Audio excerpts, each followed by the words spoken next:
তিরিশতম কলকাতা আন্তর্জাতিক চলচ্চিত্র উৎসবে উপস্থিত হয়েছিলেন বলিউড অভিনেত্রী বিদ্যা বালান।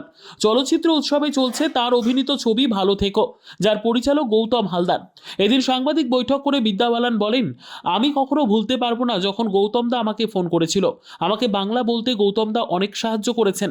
আমি বাঙালি সংস্কৃতি, ভাষা, সিনেমা ভালোবাসি। বলতে গেলে আমি প্রবাসী বাঙালি।